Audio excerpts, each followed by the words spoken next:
ao final da carta de Tiago, uma carta que nos incentiva, nos ensina sobre a natureza da verdadeira fé, de uma fé que deve ser viva, deve ser ativa em nossas vidas. E hoje nós vamos meditar nos versículos 13 a 18, melhor dizendo, aqui do capítulo 5. Então, Tiago, capítulo 5, versículo 13 a 18. Né? Depois, no próximo sermão, teremos aí o finalzinho da carta, do versículo 19 a 20. Okay? Vou fazer a leitura na NVI.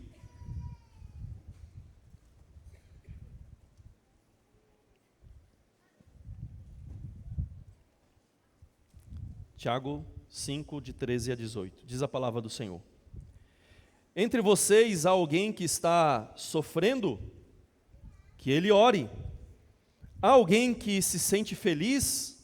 Que ele cante louvores. Entre vocês há alguém que está doente? Que ele mande chamar os presbíteros da igreja, para que estes orem sobre ele e o unjam com óleo em nome do Senhor. A oração feita com fé curará o doente, e o Senhor o levantará. E se houver cometido pecados, ele será perdoado. Portanto, confessem os seus pecados uns aos outros, e orem uns pelos outros para serem curados. A oração de um justo é poderosa e eficaz. Elias era um humano como nós. Ele orou fervorosamente para que não chovesse, e não choveu sobre a terra durante 3 anos e meio. Orou outra vez, e os céus enviaram chuva, e a terra produziu os seus frutos. Amém. Oremos, irmãos. Pai Santo, nós, mais uma vez, Senhor, queremos nos achegar a Ti, com a fé viva, com a fé sincera, com a fé confiante em nosso mediador Jesus Cristo, sabendo que somente por meio dele, da sua pessoa, da sua obra, da sua autoridade, é que nós podemos ser aceitos na tua presença. E por meio dele, Senhor, ele que é a revelação viva, perfeita da Trindade, que ele de fato ilumine os nossos olhos para compreendermos a verdade da tua palavra. Que o teu Espírito, Senhor, venha sobre nós, nos dando um entendimento, mas que esse mesmo Espírito de Cristo possa também nos capacitar, nos mover a colocarmos em prática tudo aquilo que aprendermos em nossas vidas. Pedimos isso, Senhor, confiados na mediação de Cristo e no Espírito dele. Amém. Meus irmãos, esse texto que nós acabamos de ler, ele é especialmente pertinente para nós hoje, pois vivemos tempos difíceis. Passamos por instabilidade política, econômica, geopolítica, com guerras. Enfrentamos uma sociedade que é cada vez mais avessa e hostil à fé em Cristo. Uma sociedade que tolera de tudo e que diz que ser tolerante, mas é completamente intolerante com a fé em Cristo. Nós sofremos muitas vezes na nossa sociedade solidão, relacionamentos quebrados, por causa desse mundo líquido, como já escreveu o grande escritor Zygmunt Bauman. E Tiago, irmãos, aqui nos chama a redescobrir a comunhão com Deus e com os nossos irmãos, por meio da oração e da confissão. E que essas práticas, se colocadas de fato em ação nas nossas vidas, podem transformar os nossos corações e os nossos relacionamentos.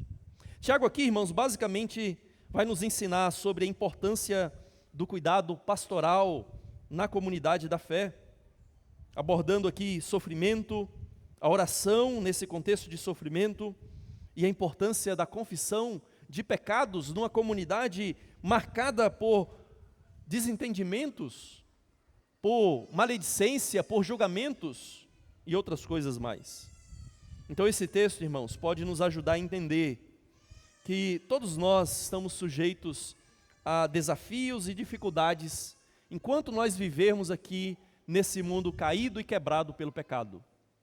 Mas nós podemos resistir nesse mesmo mundo caído e quebrado, por meio de uma fé viva, uma fé verdadeira no nosso Senhor Jesus Cristo em todas as circunstâncias. É por isso que nós vamos pensar sobre o seguinte tema: responda às circunstâncias com uma fé viva. Responda a todas as circunstâncias, boas ou ruins na sua vida, com uma fé viva. E a primeira coisa aqui que nós aprendemos, a primeira ação que nós devemos ter para responder com uma fé viva em todas as circunstâncias é: busque ao Senhor em todas as circunstâncias. Busque ao Senhor em qualquer situação que você estiver. E Tiago vai mostrar como que a oração deve ser a resposta adequada a cada circunstância que nós enfrentamos. Nós já vimos isso ao longo da carta. Mas aqui ele trata especificamente de um contexto, encerrando todo o assunto da sua carta, e ele trata aqui da questão do sofrimento e depois, mais especificamente, da enfermidade. Ele vai dizer então no início do versículo 13, se você está sofrendo, você está passando por dificuldades e isso tem gerado sofrimento, então, em vez de murmurar, ore. A ideia aqui é, ore constantemente, não é faça uma oração e depois se esqueça e vá resolver os seus problemas pela força do braço, pela força da carne, não, é ore constantemente, é ore sem cessar, é ore vez após vez, em meio às suas lutas, em meio às suas dificuldades. E essas dificuldades podem ser de diversas fontes. Pode ser por motivos de oposição que você enfrenta na sociedade, pode ser por motivos de trabalho, dificuldades que você tem enfrentado no trabalho, pode ser por motivos econômicos. A crise pegou você em cheio, o mercado desabou e você perdeu todas as suas economias que estavam aplicadas e você achava que as melhores ações da Bolsa Americana eram um porto seguro para os seus investimentos. Ore, em vez de reclamar, em vez de murmurar, ore. Essa é a atitude correta, que é esperada de quem confia em Cristo em um momento de dificuldades, de sofrimento. Mas ele coloca uma outra situação aqui também. Você está alegre? Aqui o texto basicamente está descrevendo uma situação, de uma emoção, de algum contentamento com alguma situação presente na sua vida. E em vez então de você achar que o seu sucesso, o seu bem-estar é fruto da sua indústria, é fruto do seu próprio trabalho, da sua habilidade, em vez de você se arrogar como benfeitor da sua própria vida, demonstre gratidão a Deus.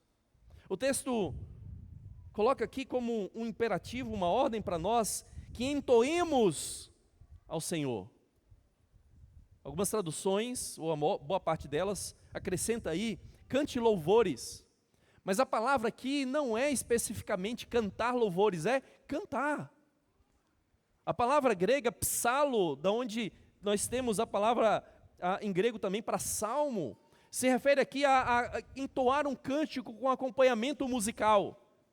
E é claro que o contexto aponta para o fato de você estar cantando ao Senhor, estar expressando essa gratidão ao Senhor, pelos momentos de bonança ou de situações tranquilas na sua vida. Quem sabe você já esteve na primeira categoria e passou por um grande sofrimento. Dificuldades econômicas, dificuldades familiares, dificuldades no trabalho, mas agora a situação mudou. O que você tem que fazer diante disso? É voltar-se também para o Senhor. É buscar o Senhor e demonstrar que você reconhece que tudo que você tem, tudo que você é, vem dele. Então cante, exalte o Senhor, louve ao Senhor, expresse que você realmente tem a convicção de que não veio de você mesmo, veio das mãos bondosas e providentes do Senhor. Mas então, no versículo 14 e 15, ele, na verdade o versículo 14, né, o 15 também, ele vai expressar uma outra situação aqui, mais específica ainda, na doença. Entre vocês há alguém doente? Tem alguém passando por problemas de saúde? Uma situação de enfermidade?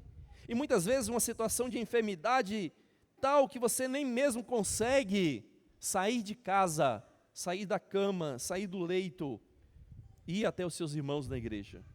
E o que ele diz então? Chame os presbíteros da igreja, chame a liderança da igreja e peça para que eles orem.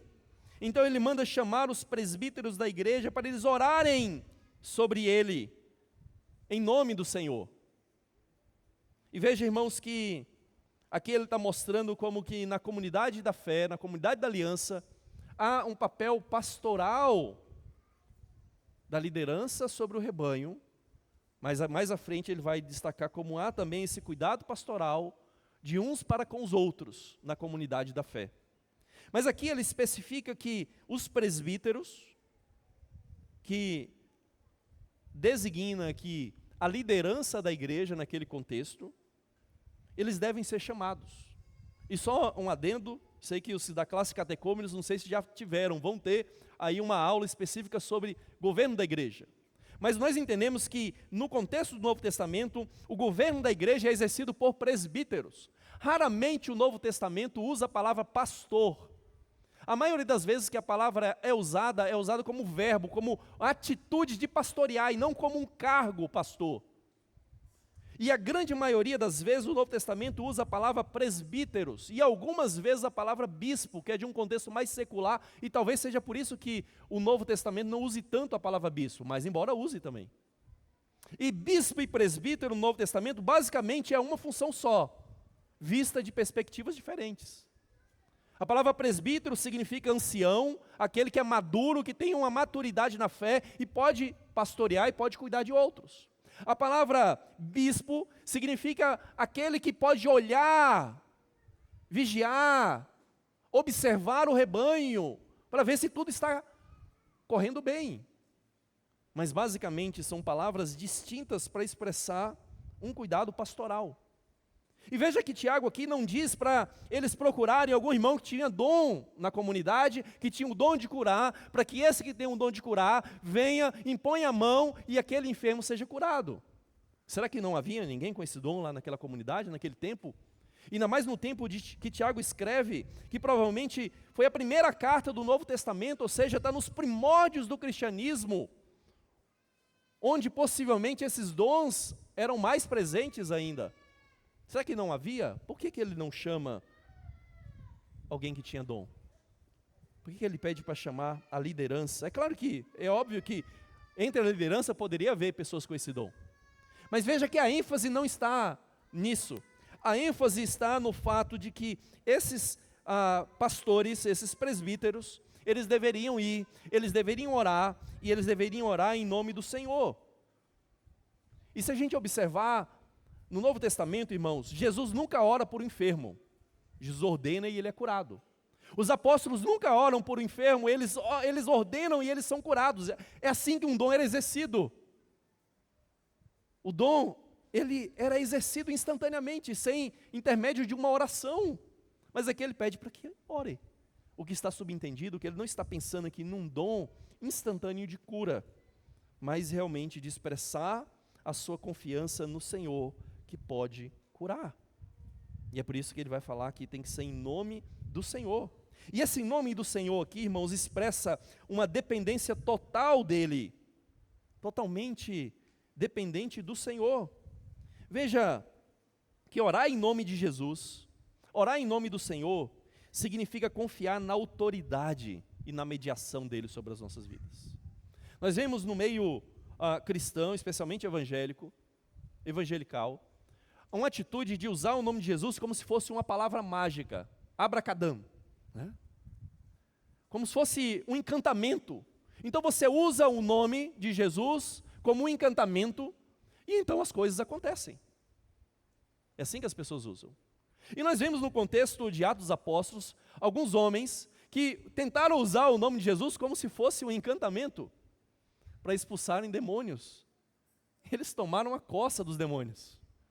Porque isso está demonstrando que o nome de Jesus não deve ser usado como um encantamento, uma palavra mágica, e que se você usá-la de qualquer maneira, as coisas vão acontecer. Não. Usar o nome dele é expressar a confiança nele, na sua pessoa, na sua obra, e depender dele, da sua autoridade, da sua mediação. É por isso que é em nome dele. Porque é ele que tem autoridade. Você não pode chegar diante de uma autoridade em seu próprio nome. Você tem que ser convidado. Ou uma outra autoridade tem que levar você diante daquela autoridade. E você não pode chegar diante da Trindade, de Deus o Pai, em seu próprio nome. Você não pode se autoconvocar para isso. Você precisa ir em nome dele, na autoridade dele, confiando nele. Então, quando você orar por você, ou quando você orar por outro, não ore, ou não deixe de orar baseado no que você fez de bom ou de mal. Porque isso acontece diariamente nas nossas vidas. Se tivemos um dia bom, se fizemos tudo conforme a cartilha, se cumprimos todos os mandamentos, ou achamos que cumprimos todos os mandamentos, a gente ora com confiança. Mas no dia que a gente pisa na bola, a gente peca, principalmente quando a gente peca gravemente, o que a gente faz? Eu não posso orar, Deus não vai me receber. Isso mostra que a gente confia em nós para orar, e não no Senhor. Isso mostra que a gente não confia e não descansa na obra de Cristo e na pessoa de Cristo. Então, ore em nome de Jesus, confiando na sua autoridade, não no que você fez de bom ou de mal, para ser recebido por Ele. Mas também orar em nome de Jesus, irmãos, significa confiar na vontade soberana dEle. Confiar na vontade soberana dEle. O Evangelho de João, Jesus deixou bem claro que tudo que pedirmos em nome dEle, Ele vai fazer. Tudo que pedirmos em nome dEle, Ele vai fazer. Mas no mesmo João, quando ele escreve a sua primeira carta, no final da sua primeira carta, quando ele se refere à oração, ele vai dizer que tudo que pedirmos, segundo a sua vontade, ele nos ouve. Veja, é o mesmo João que está registrando as duas coisas, mas você vê que na segunda ocorrência, lá na primeira carta de João, ele subtrai a ideia de orar em nome de Jesus para orar segundo a vontade dele. Por quê? Porque orar em nome de Jesus significa orar segundo a sua vontade. Porque significa que eu não posso pedir algo de maneira egoísta. Significa que eu não posso pedir pensando meramente nos meus caprichos. Ou significa que eu não posso pedir meramente pensando que a minha vontade tem que ser estabelecida. Não, é na vontade dele. Então orar em nome dele significa que eu tenho que entender que ele é o Senhor. E que embora eu peça, é ele quem vai fazer o que ele quer. Então isso expressa também a nossa dependência e o nosso descanso na vontade dele. Então, irmãos, ore em todas as circunstâncias. Essa prática aqui de orar uns pelos outros, irmãos, reflete a própria obra de Cristo sobre as nossas vidas. Imitamos a Ele quando nós oramos uns pelos outros, porque Ele é aquele que ora e cuida de nós como nosso supremo sacerdote. Então ore em todo o tempo. No sofrimento, ore reconhecendo a sua dependência de Deus por sabedoria. Na alegria, reconheça a fonte de suas bênçãos e cante em gratidão a Ele. Diante da enfermidade e fraqueza, confie na provisão de Deus por meio da igreja, por meio dos seus irmãos da fé, por meio dos pastores, presbíteros da igreja. Cultive o hábito, irmãos, de compartilhar pedidos de oração com outros irmãos da fé, especialmente com a liderança. E seja intencional, seja individual nos seus pedidos. E o que eu quero dizer com ser intencional e ser individual, não vá meramente lá num grupo de WhatsApp da igreja e joga o seu pedido lá e esquece. E não estou dizendo para você não fazer isso, coloque lá no grupo de rede social da igreja. Mas envie pessoalmente, de maneira individual, personalizada, mostre que você parou para escrever e pedir um pedido. Porque muitas vezes parece que a gente faz pedido por atacado, né? A gente joga na rede social e quem vê, quem quiser orar, ora. Aí eu me pergunto, será que eu estou querendo realmente oração? É um pedido sincero? e se realmente essa pessoa realmente está envolvida com a comunidade. Então, coloque lá o seu pedido no atacado, vamos dizer assim, mas mande depois para a gente. Mande para os irmãos. Fala, irmão, estou passando por isso, isso e isso. Você pode orar por mim? Presbítero fulano, estou nessa situação aqui, você pode orar por mim? Pode me acompanhar? Ou seja, seja intencional. Seja intencional. Porque redes sociais, irmãos, embora elas facilitem em muitas coisas, na agilidade de comunicação, por outro lado, elas atrapalham. Elas tornam as coisas muito impessoais, muito distantes, muito frias. O excesso, muitas vezes, faz com que a gente não veja muita coisa. Muitos pedidos de oração passam batidos, em meio a tantas outras conversas em um grupo de WhatsApp, em meio a tantas outras postagens em uma rede social pública. Então, seja intencional, peça. Aqui, o texto pede para que aqueles irmãos sejam intencionais. Chame os presbíteros. Peça que eles venham até você. Peça que eles orem por você. E eles vão fazer isso. Então, que a gente possa fazer isso, irmãos. E, acima de tudo, adore publicamente. Cante, louve a Deus pelas suas bênçãos, por tudo aquilo que você recebe de cuidado do Senhor. Mas, em segundo lugar, irmãos, o texto também nos mostra que para responder com a fé viva em todas as circunstâncias, confesse visando a restauração comunitária. Confesse seus pecados visando a restauração comunitária. Olha o versículo 15, ao início do 16, a oração feita com fé curará o doente. O Senhor o levantará, e se houver cometido pecados, ele será perdoado. Portanto, confessem os seus pecados uns aos outros e orem uns pelos outros para serem curados. Observe que aqui nessa parte do texto, a cura ou a restauração, ela abrange tanto o corpo como a alma, tanto o físico como o espiritual. E Tiago aqui chama os crentes para confessarem os seus pecados uns aos outros.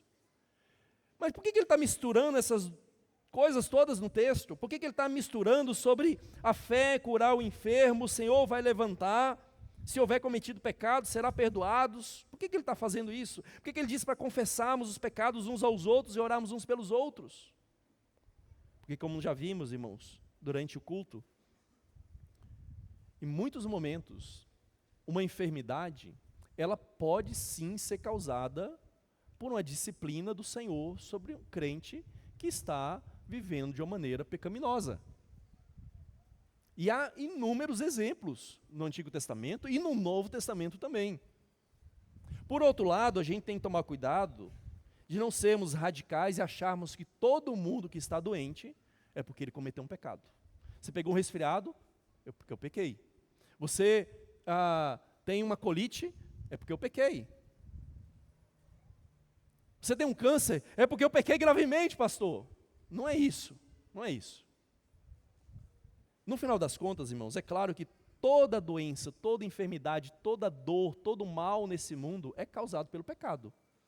Não foi a queda que arrastou a humanidade, arrastou toda a criação para esse estado atual? Foi. Então, tudo no final das contas é causado pelo pecado. Mas nem toda doença específica é causada por um pecado específico. O direto meu, às vezes é indireto, é consequência da queda. Mas em alguns casos específicos, pode ser que seja por uma disciplina do Senhor. E é por isso que Tiago mistura. Ele não afirma categoricamente que foi causado pelo pecado, mas ele está deixando subentendido para que nós, em uma situação de enfermidade, e uma enfermidade que muitas vezes não passa, refletimos, será que eu não estou sendo disciplinado do Senhor, pelo Senhor? Será que eu não estou sendo provado pelo Senhor em meio à enfermidade?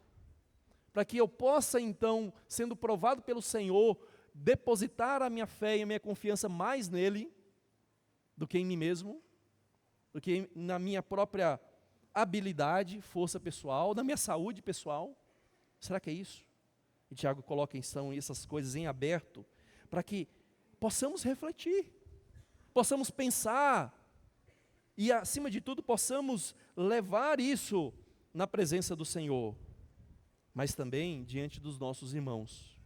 Porque veja que, se por um lado ele falou para chamar os presbíteros para orar para o enfermo, na hora de falar da confissão, ele não diz para confessar aos presbíteros, como se eles fossem sacerdotes, e como se a confissão aí fosse um sacramento, como nós temos na Igreja Católica e em outras alas do cristianismo. Não, ele diz aqui para confessar o pecado uns aos outros. Aqui ele abrange todos os crentes. É claro que está incluído os presbíteros nesse meio. Mas veja que não é específico, é abrangente para mostrar que a confissão tem que ser uns aos outros. E se nós pensarmos aqui, irmãos, num contexto em que Tiago está escrevendo, e tudo aquilo que nós já aprendemos sobre a carta, nós vamos perceber que esse foco comunitário é importante, porque ao confessarmos os pecados uns aos outros, nós estamos buscando restauração da comunhão fraterna. A maledicência, depois da heresia, irmãos, é o que mais destrói igrejas. O que mais destrói igrejas é maledicência, é fofoca. E Tiago trata de maneira bastante intensa nessa carta sobre essa maledicência, de falar mal uns dos outros, se queixar uns dos outros, murmurar uns contra os outros. Isso destrói a comunidade, isso destrói a comunhão, e Tiago está extremamente preocupado com a expressão da fé na comunidade da fé. Expressamos a nossa fé não meramente isolados ou como indivíduos, mas como uma comunidade. E quando nós vivemos de maneira maledicente, isso, depois da heresia, destrói a igreja, fere a comunidade, fere, irmãos, deixa a igreja doente, deixa a igreja enferma, atrapalha a edificação, atrapalha o crescimento espiritual. Então, confessar os pecados uns aos outros é importante para restaurar essa comunhão. Julgar os irmãos é uma prática cínica que muitos têm adotado, só que isso destrói o amor e a vida interior de um crente. A escola cínica de filosofia é conhecida principalmente pela sua crítica mordaz à sociedade da sua época. Então, vários filósofos envolvidos nessa escola ficaram conhecidos como cínicos. A palavra cínico vem da palavra kinos, que é cão em grego. Então é aquela pessoa mordaz, que ela não vê perfeição em ninguém, e que ela ladra e morde outros, julga e avalia outros com seu critério. E muitas vezes nós agimos assim na igreja. Nós sentamos, já vimos isso, sentamos no nosso tribunal, no nosso trono, e nós começamos a avaliar os irmãos. Passamos cada um diante dos nossos olhos, começamos a avaliar. Esse irmão faz isso, esse irmão faz aquilo, esse irmão age assim, esse irmão age desse jeito. Esse irmão não faz isso, esse irmão não faz aquilo. E começamos a julgar. Isso destrói o amor no seu coração. Quando você assume esse cinismo na sua vida, e não vê mais virtude em ninguém, e só vê pecado, e não vê o fruto da graça de Cristo na vida dos seus irmãos, e não vê o progresso que muitos dos seus irmãos na fé já fizeram, não pela obra deles, mas pela graça do Senhor na vida deles, e você não reconhece isso, mas só vê o pecado, só vê o velho Adão, nunca vê o novo homem, você está agindo como cínico, e isso vai azedando o seu coração, destruindo o seu amor fraternal, e vai destruindo a sua espiritualidade também. E Tiago nos lembra aqui que a confissão dos pecados uns aos outros é o remédio para isso. É a restauração para relacionamentos quebrados, relacionamentos rompidos. Então, confesse. Seu irmão pecou contra você, ele não veio confessar, mas vai lá resolver com ele. É o que Jesus ensinou. Se seu irmão pecar contra você, espere ele vir até você para confessar. Não, ele falou para você ir lá no seu irmão e você conversar com ele. Essa foi a atitude que Jesus ordenou que nós tivéssemos. E se você pecou contra alguém, você agora caiu em si, reconheceu, vai lá falar com seu irmão, confesse o seu pecado, admita o que você fez, sem rodeios, sem justificativas, confesse simplesmente, porque isso é restaurador para a comunidade da fé. Porque nós temos a tendência, irmãos, de evitar a confissão verdadeira e franca. Nós somos demorados a procurar irmãos pedindo perdão e buscando reconciliação. ao mesmo tempo que a gente afirma crer na salvação pela graça, não por obras, nós tratamos os outros por méritos. Você trata bem e convida para dentro da sua casa aquele que te tratou bem. Mas aquele que, em algum dia, em algum momento, o tratou mal, pecou contra você, você o evita, você corta o relacionamento com ele. Em que isso reflete a graça do Evangelho? O Evangelho tem que ser refletido na sua vida. As implicações e os princípios dele têm que se refletir na sua vida. Então nós precisamos cultivar, irmãos, um ambiente comunitário de confiança e de honestidade na igreja. Esforce-se para confessar os seus pecados contra os seus irmãos. Aceite também os pedidos de perdão do seu irmão. Se o seu irmão vem confessar o pecado a você, não fique julgando as intenções do coração dele. Ah, não, mas ele não foi sincero. Mas quem é você, bendito, para dizer que não foi sincero o negócio? É Deus, por acaso? Você consegue enxergar as intenções do coração dele? Nem a pessoa sabe as intenções do coração dela. É Deus que conhece as intenções, aceite o perdão. E se ele pecar de novo, o que Jesus diz? Perdoa de novo. E se ele vir 10 vezes, 50 vezes, 100 vezes, perdoe de novo. Isso que significa crer no Evangelho. É também dar desse Evangelho para a pessoa, para o seu irmão. Não se afaste então daqueles que pecaram contra você. E seja proativo nessa restauração da irmandade.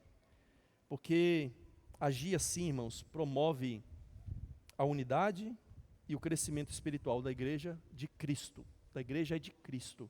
E você tem que zelar por ela. E por fim, irmãos, para responder com fé viva em todas as circunstâncias, confie no Senhor, perseverando em oração. Confie, descanse no Senhor. Finalzinho do versículo 6 em diante diz assim: orando, a oração de um justo, melhor dizendo, a oração de um justo é poderosa e eficaz.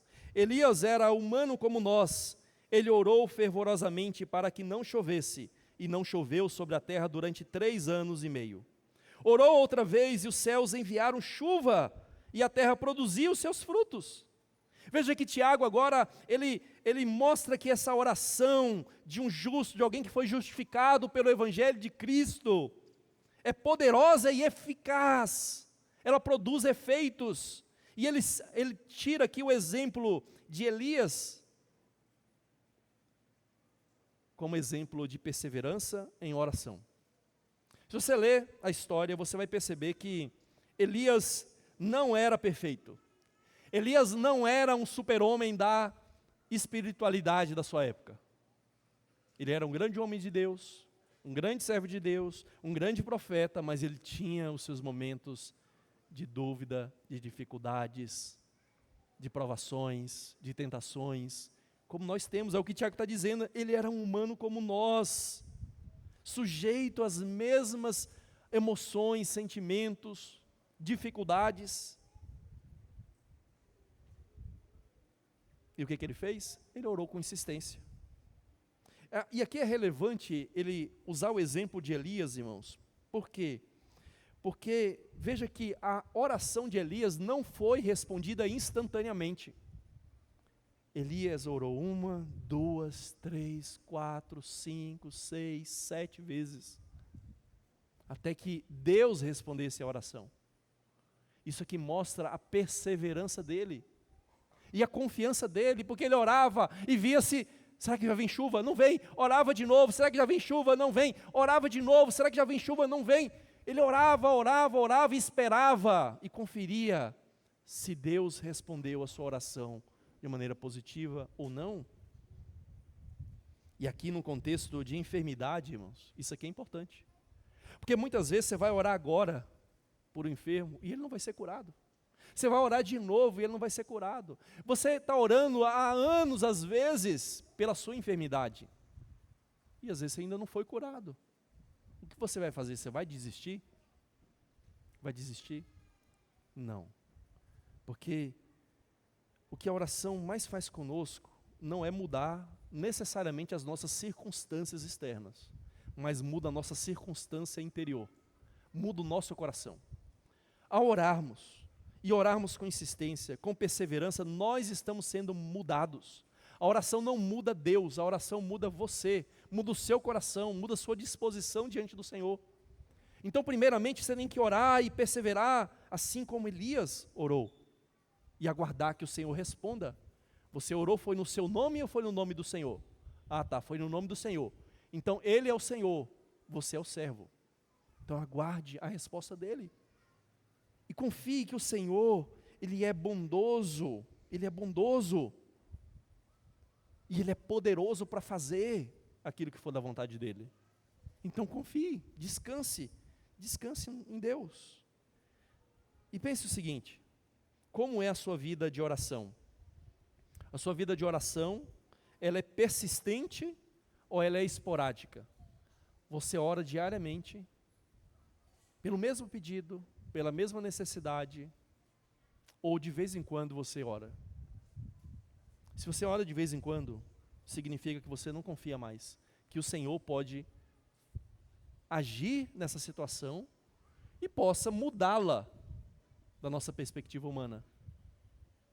É por isso que você ora esporadicamente. Mas se você ora perseverantemente, persistentemente, significa que, embora a situação não tenha mudado, você ainda confia no Senhor. Que o Senhor está agindo na sua providência e de que o Senhor, no tempo dele, se Ele quiser, Ele vai mudar a sua situação. Essa deve ser a nossa atitude de oração, perseverante. Então reserve tempo diário para buscar o Senhor, com intensidade, com confiança. Encoraje os seus irmãos a orar de maneira perseverante. Você percebe que um irmão já está desanimado diante das dificuldades, diante da enfermidade, e ele está desistindo de orar ou de pedir de oração. Incentive ele, irmãos, continua pedindo. Continue buscando o Senhor. Porque mesmo que a situação não mude, pelo menos o seu coração muda. E ao pararmos de orar, orarmos esporadicamente, significa que o nosso coração ainda não foi transformado. E significa que Deus ainda vai deixar, muitas vezes, a situação difícil, para quem sabe nos estimular nessa confiança e nessa oração a Ele. Então ore, incentive seus irmãos a orarem por avivamento espiritual, para avivamento da igreja. Em vez de sermos cínicos, julgarmos os nossos irmãos, julgarmos a igreja, oremos por avivamento. E incentivemos outros a orar por avivamento.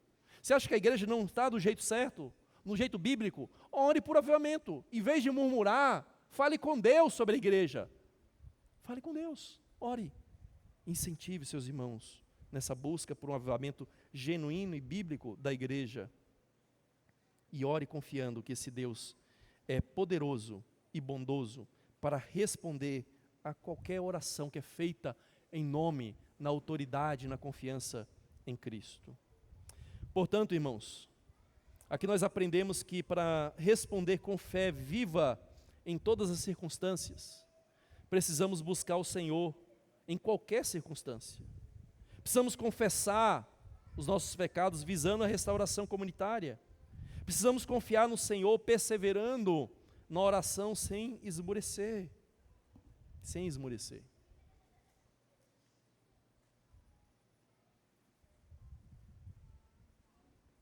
Agora, depois de 38 minutos, eu sei que você ainda está pensando assim, pastor, e a unção? E a unção com óleo, pastor? O senhor não falou da unção com óleo. E eu sei que muitos estão pensando isso, se não todos. O senhor pulou, pastor? Irmãos, eu sei que essa questão da unção com óleo ela é legítima. Só que eu deixei isso aqui por último, justamente para que percebamos algo extremamente importante nesse texto e na interpretação bíblica como um todo. Porque a compreensão da mensagem central desse texto não depende exclusivamente de determinarmos o significado exato da prática da unção que Tiago fala aqui no texto. Não é necessário você saber se esse óleo era medicinal, se era cosmético, se era só um cuidado pastoral, se era sacramental, não era. Você não precisa determinar isso para entender o que Tiago está ensinando aqui nesse texto. A unção aqui, irmãos, independentemente do seu significado, ela é apresentada como algo secundário no texto, algo de passagem no texto, que acompanha a oração. acompanha a oração. Ela pode ter aqui, de fato, um propósito simbólico ou pastoral, refletindo, por exemplo, lá Levíticos 14, quando um leproso, ao ser purificado, ele deveria passar por todo um ritual do sacrifício, e depois do sacerdote deveria derramar óleo sobre ele, mostrando a sua consagração de novo ao Senhor, para que ele pudesse adorar o Senhor. Talvez seja isso. Porque o único outro texto no Novo Testamento que fala sobre a unção com óleo é lá em Marcos, capítulo 6, versículo 13. E lá não é uma ordem, simplesmente mostra que os discípulos, ao expulsarem demônios, eles ungiam a pessoa com óleo e depois curavam o enfermo. Talvez seja uma ideia de que, simbólica de que aquela pessoa estava restaurada agora, e ela poderia voltar para a vida de comunhão na igreja. O fato é, irmãos, que a unção com óleo seja entendida como um ato simbólico de consagração, ou como algo para reforçar a fé, ou mesmo uma prática medicinal, como alguns ensinam nesse texto aqui, não altera a ênfase de Tiago. A ênfase de Tiago não está na unção, que o óleo vai curar. Ele diz: a oração da fé curará o enfermo. É a oração, não é o óleo, não é o meio.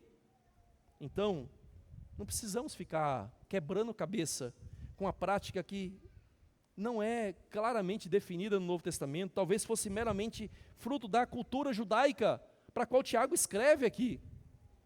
O fato é, irmãos, que Tiago quer que nós nos lembremos que o ponto dele é conduzir a nossa vida a uma vida de dependência total de Deus, por meio da oração, em qualquer situação. Em qualquer situação.